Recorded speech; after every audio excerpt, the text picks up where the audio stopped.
Assalamualaikum warahmatullahi wabarakatuh. Halo teman-teman semuanya, jumpa kembali dengan saya Heri Purwanto di channel HPTH Official. Baik teman-teman semuanya, pada kesempatan kali ini kita akan kembali membahas soal-soal tes P3K, soal-soal latihan khusus untuk guru agama Islam. Baik teman-teman semuanya, bagi teman-teman yang baru bergabung di channel ini, jangan lupa untuk mengklik tombol subscribe agar tidak ketinggalan setiap saya update video-video terbaru di channel ini. Baik, tanpa perlu banyak kata lagi, kita akan mulai ya pembahasan soalnya. Yang mana di sini saya sudah menyiapkan beberapa soal untuk kita bahas bersama pada kesempatan kali ini. Kita mulai dari soal yang pertama dulu. Rizky adalah seorang penyiar radio muda yang terkenal. Pada saat akan siaran, dia selalu membuat draft yang akan dibicarakan agar pembicaraan lebih terarah. Di sisi lain, dia juga sangat berhati-hati dan melakukan perbincangan agar tidak menyakiti orang lain. Sebab dia sadar bahwa akan ada malaikat yang selalu mencatat amal baik dan buruk yang dia lakukan dan ucapkan. Nah, hikmah iman kepada malaikat dari ilustrasi di atas adalah yang A adalah menambah keimanan dan ketakwaan kepada Allah Subhanahu wa taala, kemudian yang B berhati-hati dalam berucap dan berbuat sesuatu, kemudian yang C menambah rasa syukur kepada Allah, kemudian yang D kita perlu waspada dalam bertindak. Nah, dalam kasus ini, dalam soal tersebut ilustrasi sangat fokus pada kehati-hatian Rizky dalam berucap, maka yang paling tepat adalah option yang B. Kita lanjutkan pada soal berikutnya. Nah, Ryan adalah seorang aktris ya, terkenal dengan penghasilan 100 juta setiap kali tampil. Kekayaannya sangat melimpah. Meski penghasilannya sangat banyak dan tergolong orang kaya, namun Ryan senantiasa berlaku sopan dan hormat kepada siapapun dan dimanapun, tanpa memandang status sosial orang lain. Sebelum menjadi kaya, Ryan pernah beberapa kali merintis usaha kuliner, namun harus mengalami kebangkrutan. Bahkan pernah juga dia ditipu oleh orang lain. Namun Ryan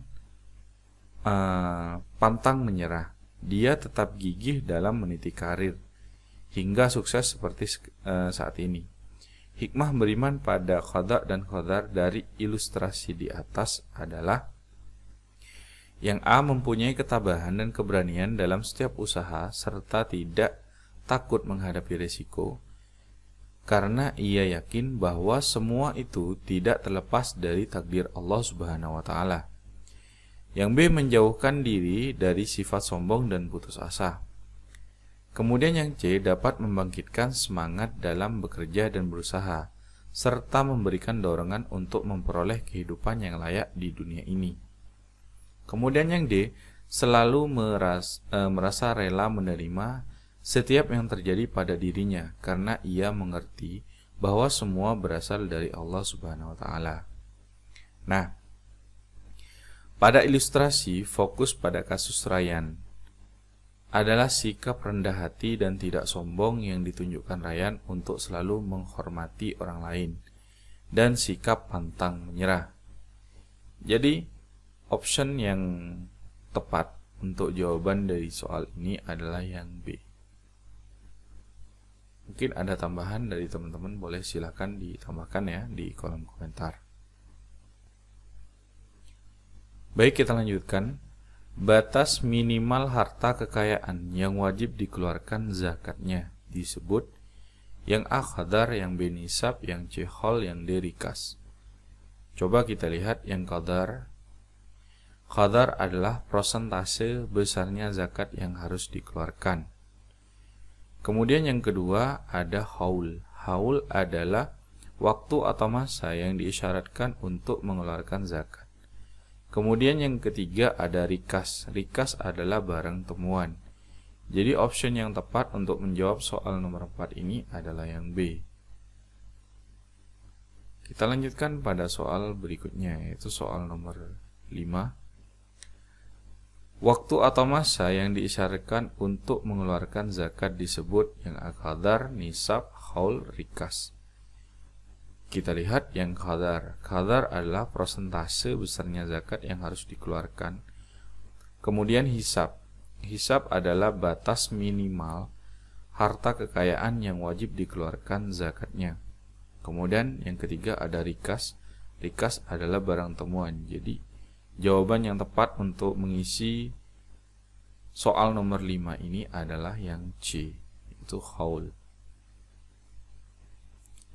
Kita lanjutkan pada soal berikutnya, yaitu soal nomor 6. Nah, Pak Arman menemukan arca emas seberat 200 gram. Maka zakat yang harus dikeluarkan Pak Arman adalah yang A 20 gram, kemudian yang B 30 gram, yang C 40 gram, yang D 50 gram. Nah, untuk pembahasannya sendiri, yang mana barang temuan atau rikas kadar zakatnya adalah 20%. Kita lihat ya di sini 20%. Kemudian nisabnya nisabnya emas yaitu 85 gram. Maka perhitungannya itu tentunya 200 gram dikali 20% sama dengan 40 gram. Jadi jawabannya adalah yang C.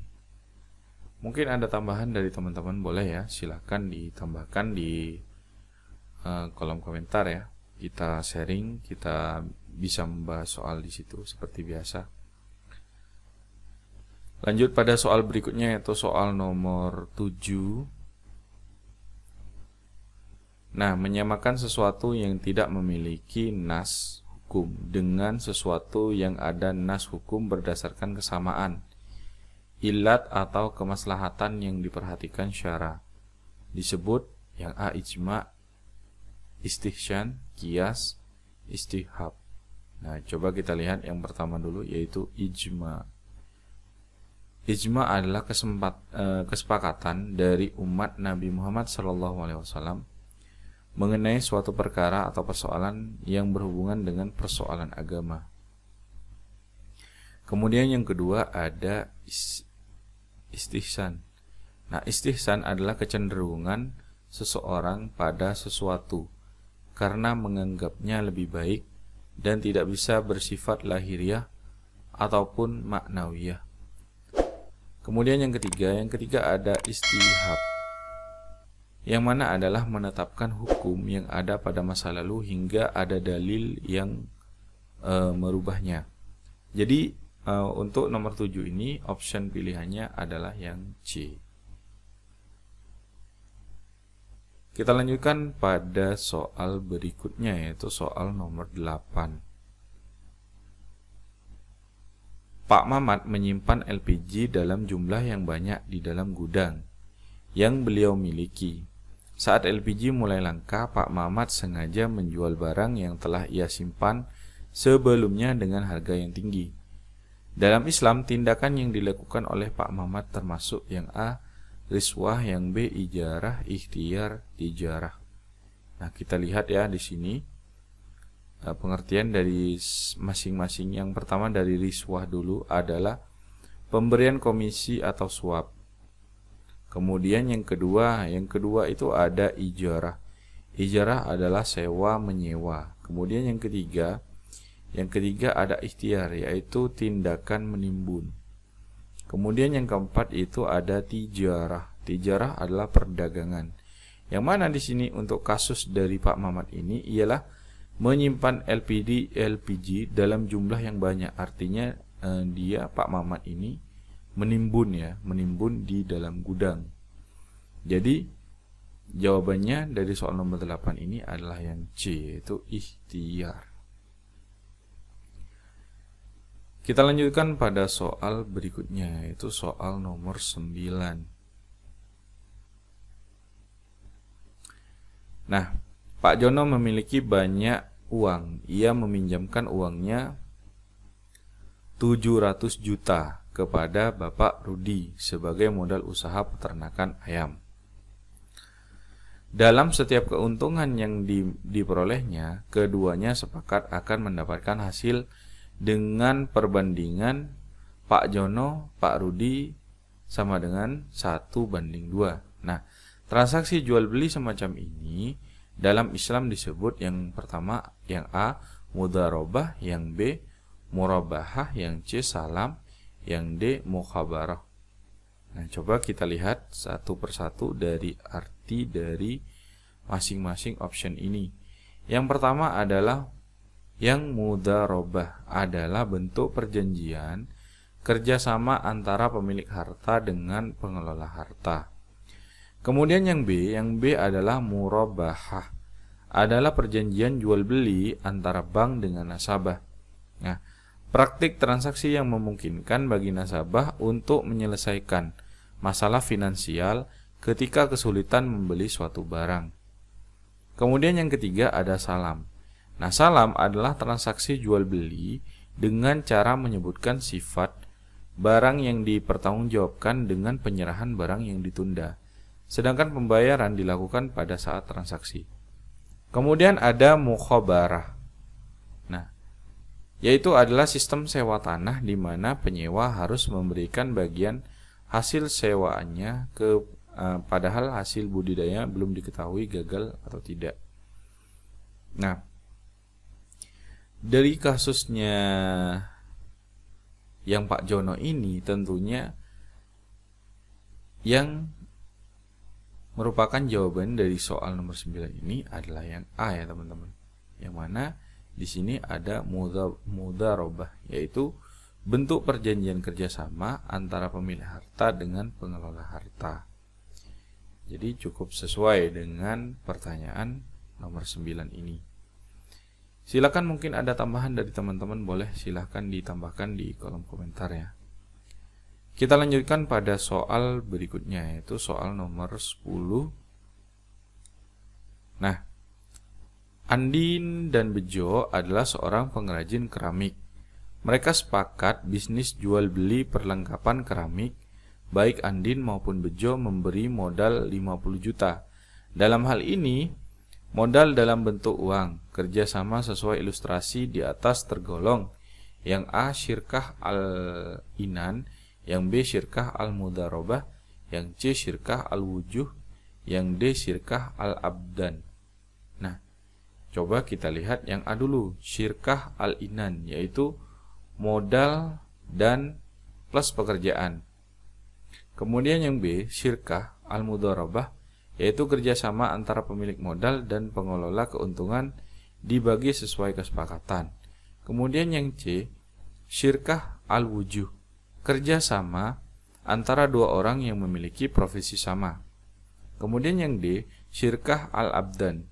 Nah, kerjasama dengan usaha bersama. Jadi di sini cukup jelas ya teman-teman. Untuk kasus dari Andi dan Bejo adalah seorang pengrajin keramik. Mereka sepakat bisnis jual beli perlengkapan keramik. Baik Andi maupun Bejo memberi modal 50 juta. Jadi sama ya teman-teman di sini. Jadi jawabannya adalah yang A.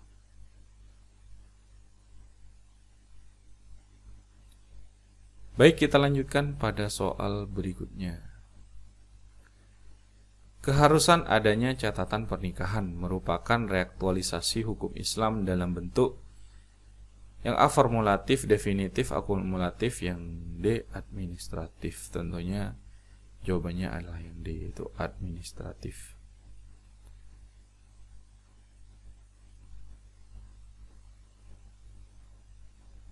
Kemudian kita lanjutkan pada soal berikutnya.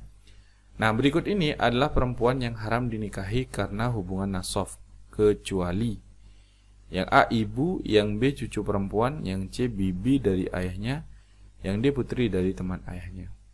Nah, adanya hubungan nasab di sini, golongan yang masuk haram dinikahi karena nasab adalah yang pertama itu ibu, kemudian anak perempuan kandung, kemudian saudara perempuan kandung, kemudian ada bibi dari pihak ayah, Kemudian ibu, anak perempuan saudara laki-laki, dan anak perempuan saudara perempuan. Jadi di sini yang tidak termasuk yang boleh di sini adalah kecuali. Nah, yang adalah jawaban yang D, yaitu putri dari teman ayah. Itu tidak diharamkan ya teman-teman. Kita lanjutkan pada soal berikutnya, yaitu soal nomor 13. Mungkin ada tambahan dari teman-teman, boleh ya, silakan ditambahkan di kolom komentar. Karena kadang-kadang saya salah menyebutkan jawabannya ataupun keliru dalam pembahasan, boleh silakan teman-teman dikoreksi ya. Saya dikoreksi di pembetulannya, silakan tambahkan di kolom komentar teman-teman. Nah, soal nomor 13. Undang-undang yang mengatur tentang pernikahan adalah, di sini ada pilihannya, di sini sudah lengkap. Kita langsung saja pada pembahasannya, yang mana di sini Undang-Undang Nomor 16 Tahun 2019 tentang perubahan atas Undang-Undang Nomor 1 Tahun 1974 tentang perkawinan. Jadi cukup jelas ya teman-teman di sini. Tentunya undang-undang yang mengatur tentang pernikahan itu adalah UU Nomor 16 Tahun 2019. Jadi jawabannya adalah yang D.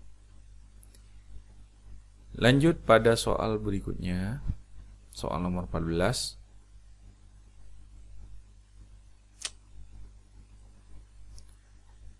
Nah, di sini sudah ada soal nomor 14 ya. Cukup panjang. Bambang adalah laki-laki yang telah mapan secara finansial. Ia telah memiliki keinginan untuk menikah. Meski begitu, ia mampu menjaga diri untuk tidak berzina. Maka hukum nikah dari kasus tersebut adalah yang A wajib, yang B sunnah, yang C haram, yang D makruh. Nah, mari kita bedah hukum ya. Hukum pernikahan satu persatu. Yang pertama adalah hukum, yaitu wajib. Nah, nikah menjadi wajib hukumnya bagi mereka terpenuhi dua syarat, yaitu dikhawatirkan jatuh ke dalam zina, dan seseorang yang sudah mampu secara finansial. Jadi ada dua. Yang pertama itu ia dikhawatirkan jatuh ke dalam zina. Kemudian yang kedua itu seorang yang sudah mampu secara finansial. Yang mana di sini untuk kasusnya Bambang ini dia sudah mampu ya secara finansial. Artinya dia sudah termasuk wajib untuk menikah. Jadi jawabannya adalah yang A. Kita teruskan untuk pembahasannya. Orang yang sudah mampu saja sudah dikategorikan sebagai orang yang berhak oleh syariat ini untuk menikah. Ditambah lagi apabila ia dikhawatirkan akan jatuh pada perzinahan karena pergaulan yang sudah terlalu jauh. Pokoknya cuma nikah satu-satunya jalan ia selamat. Nah, orang yang seperti ini wajib untuk menikah dan tidak ada penundaan lagi. Imam Al-Qurtubi berkata bahwa para ulama tidak berbeda pendapat tentang wajibnya seseorang untuk menikah bila dia adalah orang yang mampu dan takut tertimpa resiko zina pada dirinya. Mungkin kalau sekarang itu ya seperti para pesohor, artis, itu yang sering muncul di televisi kemana-mana gandengan dengan non mahram, padahal bukan istrinya. Kenapa tidak dihalalkan saja kan gitu? Jadi cukup jelas ya teman-teman, di sini jawabannya adalah yang A, yaitu wajib. Mungkin ada tambahan dari teman-teman, silakan boleh ditambahkan di kolom komentar ya. Kita lanjutkan pada soal berikutnya, yaitu soal nomor 15. Di sini ada Ronaldo adalah pemuda yang sering bergonta-ganti pacar.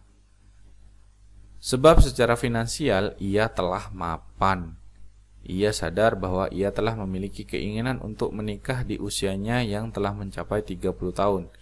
Sebab ia dikhawatirkan akan terjerumus dalam zina.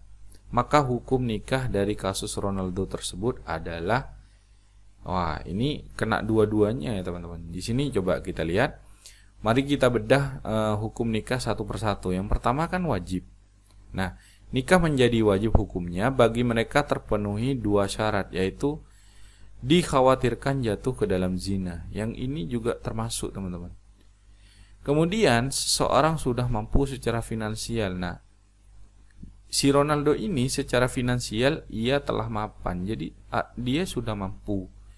Jadi kena dua-duanya. Jadi ini hukumnya wajib ya teman-teman.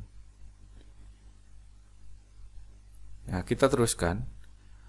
Orang yang sudah mampu sudah dikategorikan sebagai orang yang berhak oleh syariat ini untuk menikah. Nah, sampai di sini saja sudah jelas bahwa sudah diwajibkan teman-teman untuk menikah.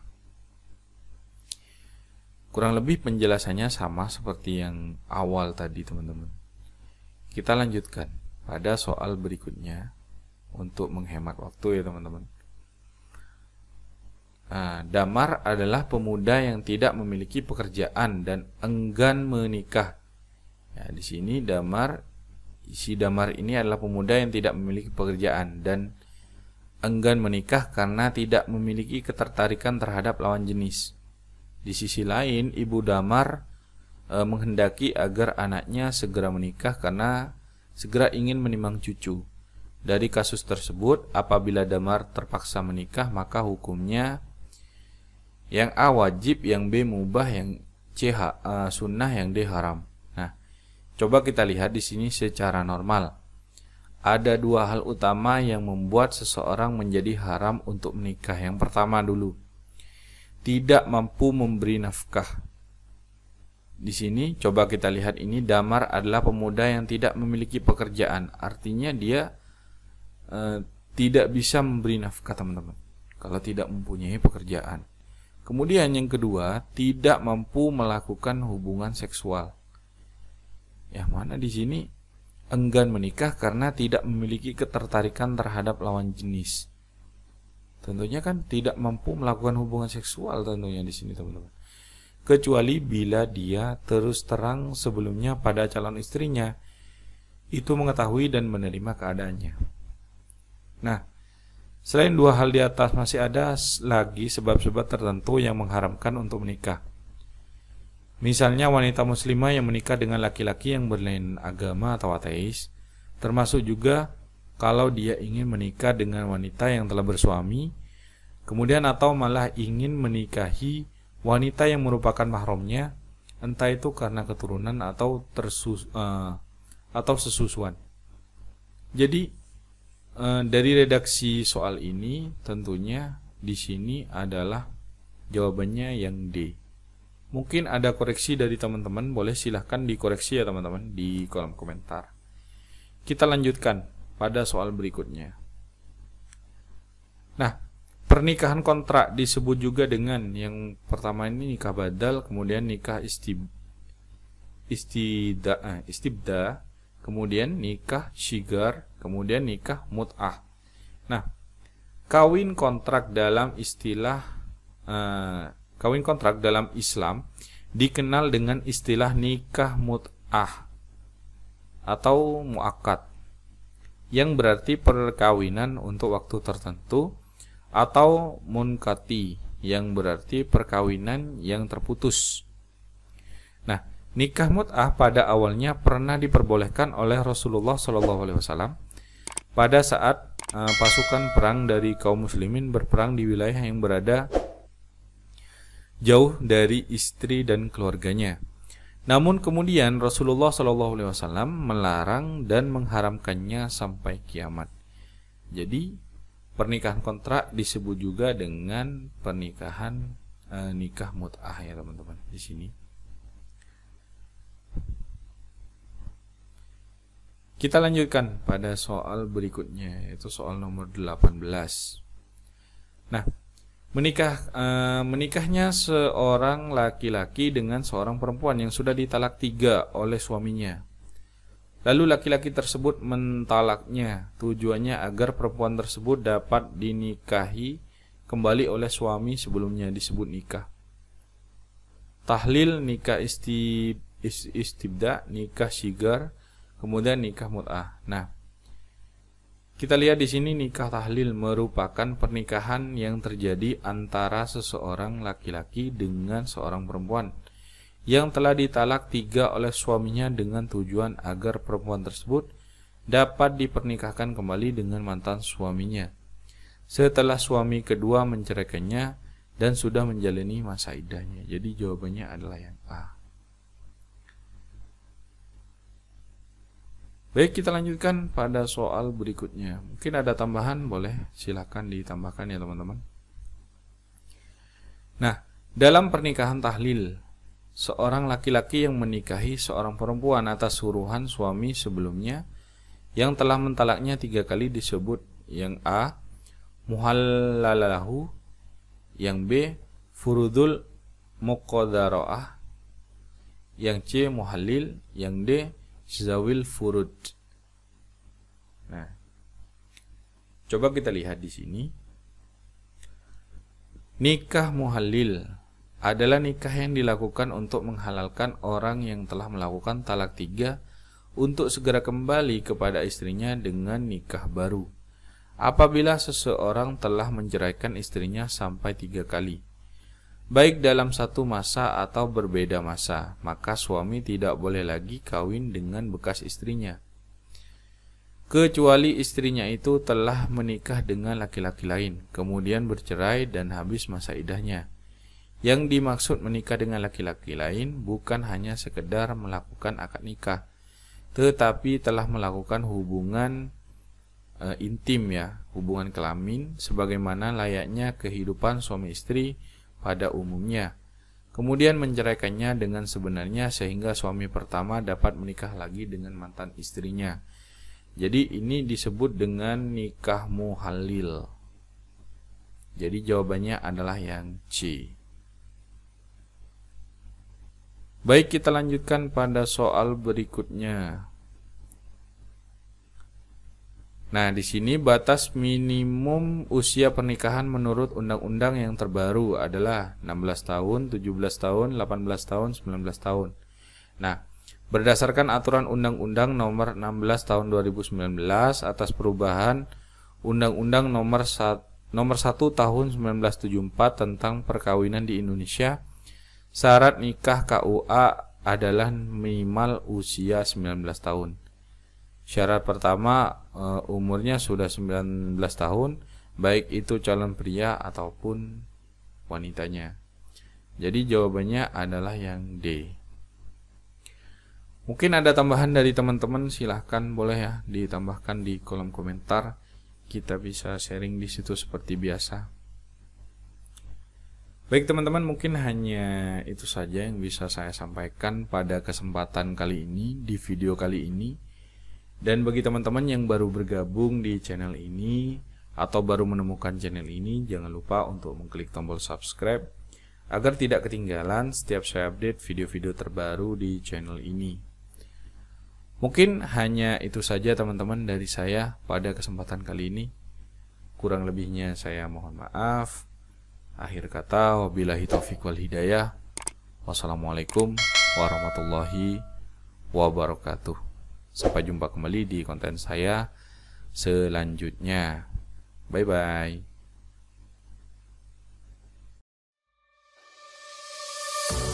I'm marveling your eyes.